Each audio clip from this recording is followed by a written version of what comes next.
वल्लभगढ़ नाम का एक गांव था। गांव में इनामदार नाम के एक दंपति रहते थे। उनका एक ही बेटा था जिसका नाम अर्जुन था और वो भारतीय सेना का एक फौजी था। एक दिन अर्जुन को उसके माँ का खत आता है। उस खत में लिखा होता है कि बेटा, बहुत दिन हो गए तुम्हें देखकर। अब मरने से पहले एक बार काशी यात्रा करके सुकून से मरना चाहते हैं। हमारी ये आखिरी इच्छा पूरी कर दो बेटा। खत पढ़कर अर्जुन अपने बड़े साहब से अपने छुट्टी की मांग करता है और दूसरे ही दिन घर वापस आता है। माँ, पिताजी, देखो मैं आ गया। अरे बेटा, सच में तुम आ गए। मुझे तो अब भी यकीन नहीं हो रहा। आओ बेटा, अपने बाबूजी से मिल लो। बेटा, अच्छा हुआ बेटा तुम आ गए। इस आखिरी समय में हमारी आखिरी इच्छा पूरी कर दो बेटा और हमें काशी दर्शन के लिए लेकर चलो बेटा।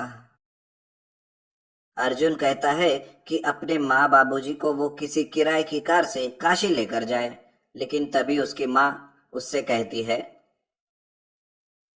अरे बेटा, तुम्हारे बाबूजी की पहले ही कमर टूट गई है और मैं भी ज्यादा देर तक एक जगह पर बैठ नहीं सकती। अगर कोशिश करी और कुछ कम ज्यादा हो गया तो बेटा, इसीलिए कोई दूसरा उपाय सोचो बेटा। अर्जुन रात भर इस बारे में सोचता है और दूसरे दिन वो शहर जाकर वैनिटी वैन लेने की सोचता है और दूसरे दिन अपना बैंक अकाउंट देखता है। लेकिन वो गाड़ी खरीदने के लिए उसके पास पर्याप्त रुपए नहीं रहते। इसलिए वो अपने बड़े साहब से मिलने के लिए जाता है और कहता है, साहब, मेरे माँ बाप की आखिरी इच्छा है कि वो काशी दर्शन कर ले, लेकिन इस उम्र में वो सफर करने के लायक नहीं है। इसलिए मैं एक वैनिटी वैन खरीदने के लिए बैंक से लोन लेना चाहता हूँ। लेकिन अर्जुन, तुम्हारा पहला लोन जो तुमने घर बांधने के लिए लिया था वो अभी पूरा नहीं हुआ। इस वजह से तुम अभी दूसरा लोन नहीं ले सकते। मेरी मदद कीजिए साहब, नहीं तो फिर मैं कैसे अपने माँ बाप को काशी दर्शन ले जा पाऊंगा। कुछ तो रास्ता होगा। अर्जुन और उसके साहब दोनों सोच में पड़ जाते हैं कि क्या हो सकता है, लेकिन उन्हें कोई रास्ता नहीं मिलता। अर्जुन मायूस होकर उनके ऑफिस से जाता रहता है। तभी साहब की नजर एक पुराने बैटल टैंक पर पड़ती है। साहब अर्जुन से कहते हैं, अरे अर्जुन, रुको एक मिनट। एक रास्ता है जिससे तुम अपने माँ बाप को काशी दर्शन पर ले जा सकते हो। वो देख रहे हो, वो पुराना बैटल टैंक है जो अब आर्मी से रिटायर हो चुका है। मैं तुम्हें उसे ले जाने की अथॉरिटी देता हूँ। तुम उसे लेकर जाओ और उस पर एक घर बना लो, जिससे माँ बाप को भी घर जैसा ही लगेगा और सफर में भी कोई तकलीफ नहीं होगी। अर्जुन को साहब का बताया हुआ ये आइडिया बहुत पसंद आता है और साहब ने जो बताया वैसे ही वो करता है। वो बैटल टैंक अपने घर लेकर जाता है और उस पर एक लोहे का प्लेटफॉर्म रखता है। उसे वो आयरन वेल्डिंग करके बैटल टैंक को जोड़ देता है। फिर एक बड़ी सी क्रेन से अपने पूरे घर को उठाता है और टैंक पर रखता है और आखिर में अपने घर को उस टैंक पर रखे लोहे के प्लेटफॉर्म से नट बोल्ट लगाकर कस देता है और इस तरह से वो अपने घर को एक बैटल टैंक हाउस में बदल देता है। अर्जुन माँ बाप को घर में बिठाता है और अपने सफर पर निकल पड़ता है।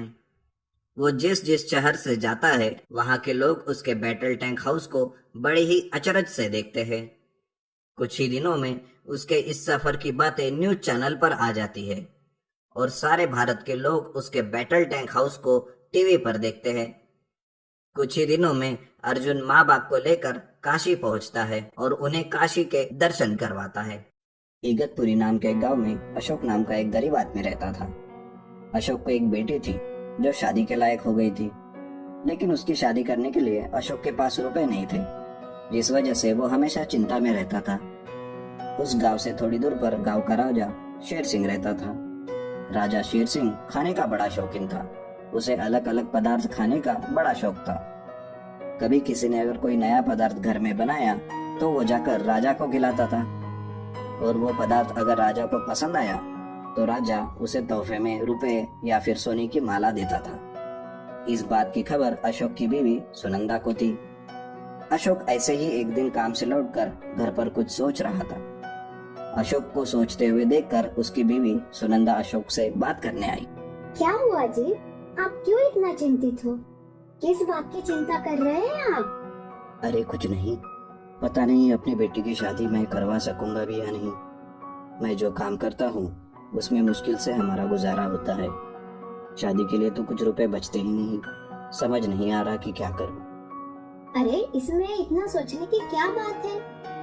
मैंने सुना है कि राजा जी को अलग अलग पदार्थ खाने का बड़ा शौक है।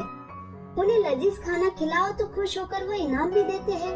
मैं एक काम करती हूँ, मैं राजा जी के लिए मटन बिरयानी बनाती हूँ। आप जाकर राजा जी को खिलाइए। क्या पता राजा जी खुश होकर कुछ इनाम ही दे दे। ठीक है, तुम कल सुबह सुबह मटन बिरयानी बना लो, मैं जाकर राजा जी को खिलाता हूँ। सुनंदा सुबह से ही मटन बिरयानी बनाने के काम में लग जाती है। वो बड़े ही संभल कर मटन बिरयानी बनाती है और अशोक को डिब्बे में पैक करके देती है। अशोक राजा जी के महल जाता है। जाते जाते गेट पर अशोक का दोस्त जालिंदर मिलता है। अरे अशोक, आज इधर कैसे आना हुआ? अरे जालिंदर, दरअसल मैं राजा जी को मटन बिरयानी खिलाने आया था। अरे मटन बिरयानी तो मैं भी लेकर आया। आज देखते हैं किसकी मटन बिरयानी सबसे अच्छी लगती है राजा जी को। जालिंदर जानता था कि अशोक की बीवी मटन बिरयानी बहुत अच्छी बनाती है, जिसकी वजह से 100% राजा जी को अशोक की ही मटन बिरयानी अच्छी लगेगी। इसलिए वो चालबाजी से अशोक का ध्यान भटकाता है और मटन बिरयानी का डिब्बा बदल देता है। दोनों बात करते करते अंदर महल जाते हैं। सबसे पहले अशोक अंदर जाता है। महाराज की जय हो। कहो, कौन हो तुम और यहाँ कैसे आना हुआ? जी महाराज, मेरा नाम अशोक है। मैं पास ही के एक गांव से आया हूँ। मेरी बीवी बहुत लजीज मटन बिरयानी बनाती है। मैंने सोचा आपको सुबह सुबह नाश्ते में चखा दूं, तो मुझे भी अच्छा लगेगा। इस पर राजा जी बोले, अरे वाह, मटन बिरयानी, मुझे बहुत पसंद है मटन बिरयानी। सुबह सुबह ऐसा लजीज खाना मिल जाए तो मजा ही आ जाए। वैसे भी मैं मेरे खानसामों के हाथ का खा खा कर उब गया हूँ। लाइए, आपकी मटन बिरयानी खिलाइए। अशोक राजा जी को मटन बिरयानी देता है और राजा जी एक निवाला खाते ही उसे थूक देते हैं और कहते हैं, अरे रे रे रे, ये क्या लेकर आए हो? ऐसी बनती है मटन बिरयानी? जानते भी हो कुछ मटन बिरयानी के बारे में?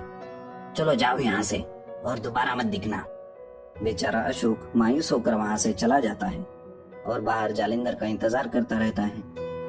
थोड़ी देर में जालिंदर बाहर आता है। वो बहुत खुश होता है। कहता है, अरे अशोक, राजा जी को मेरी मटन बिरयानी बहुत अच्छी लगी और उन्होंने मुझे इनाम में ये सोने की माला भी दी। देखो इसे। अशोक कहता है, अरे जालिंदर, पता नहीं मेरी मटन बिरयानी राजा जी को अच्छी नहीं लगी। शायद मेरी बीवी ने कुछ गलती की होगी बनाने में। अरे नहीं नहीं, राजा जी को मटन बिरयानी कैसे अच्छी लगेगी, क्योंकि मैंने ही हमारे डिब्बे बदल दिए थे। ये सुनते ही अशोक जल्दी से राजा जी के पास जाता है और सब राजा को बता देता है। राजा जी जालिंदर को बुलाते हैं। राजा जी के आदमी उसे मार मार के अंदर लाते हैं और वो मान लेता है कि डिब्बे बदल दिए थे।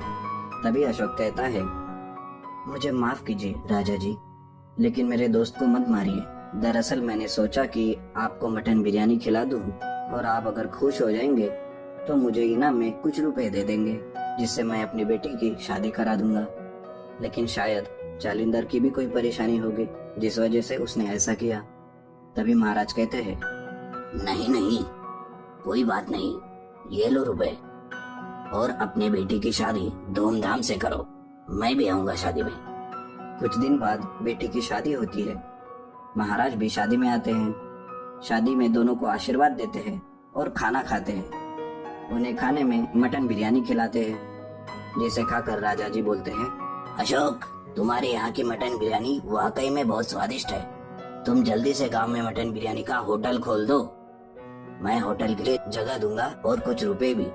इस तरह से अशोक और उसकी बीवी सुनंदा दोनों राजा जी की मदद से मटन बिरयानी का होटल खोलते हैं, जो बड़े जोर शोर से चलता है।